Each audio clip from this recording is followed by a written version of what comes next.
Hi, I'm Liz Wilson. I'm originally from Inverness and live in Inverness. I teach art and design out at Dingwall Academy. I'm married to Scott Wilson and I've got two boys, Finn who's age 12 and Cameron age 14.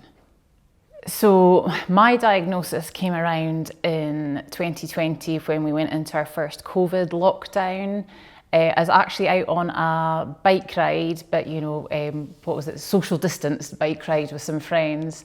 And I was having a chat that I hadn't necessarily been checking deliberately, but in the shower, I had felt a lump. So there was cancer, they'd got it in the biopsy and with the scan, but it wasn't one lump, it was all the way through the breast. As soon as I saw that, I'm quite practical, as soon as I saw that, I said, well, that's a mastectomy then, that's got to come off because you can't cut around that. And they were like, yeah, you're right. After that, I had an MRI scan and they phoned me back. And as I say, it just kept escalating. It felt like every time I got a phone call or had to go for an appointment, there was something else. So because I got the MRI scan, they were like, we've actually seen something else. Could you come in for another biopsy? And this time it was on the other breast. So it actually turned out that I didn't just have one cancer and it wasn't the same cancer that had spread.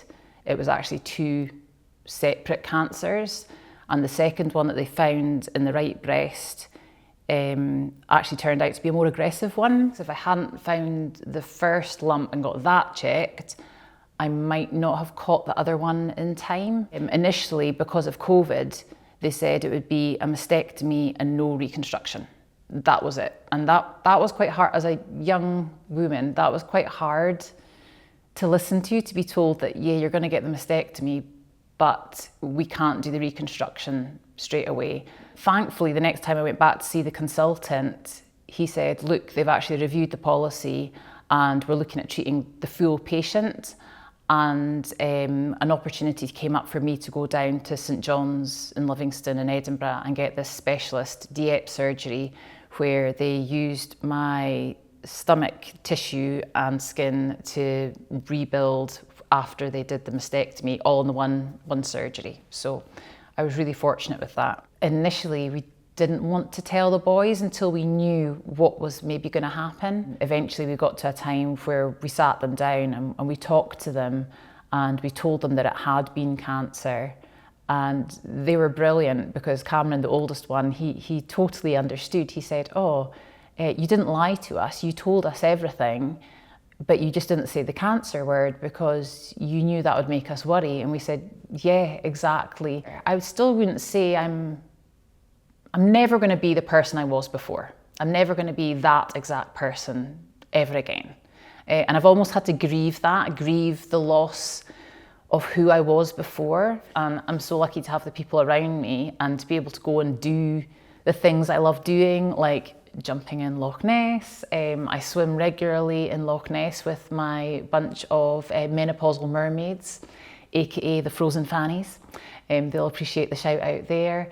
Mountain biking, I help run the Black Isle Mountain Biking Club. I love getting on the bike with my boys, walking, going up Munros. So I'd have said we led an active life before, but I would say that I take up much more of these opportunities now, and I appreciate every single moment of being in frozen cold water, of being wet and muddy on a bike, of being on top of a Munro and appreciating the view, because these are the things that help me live my life and make me feel like I am living my best life. And without having had the experience that I had, I probably wouldn't appreciate them as much as I do. So the lovely Audrey Kelleher decided to nominate me very kindly. We chatted about it before as friends, and I've got other friends who have done catwalk before, and I've always thought, oh wow, that looks amazing. And obviously to support, I always would love to support the hospice. I've done the Highland Cross a couple of times in the past, which was fantastic. So Audrey didn't tell me she was nominating me, and then when she phoned me to say that she had done it and that I'd been accepted, I wanted to kill her, but I was obviously totally delighted as well to take the opportunity to raise awareness and to obviously support the Highland Hospice.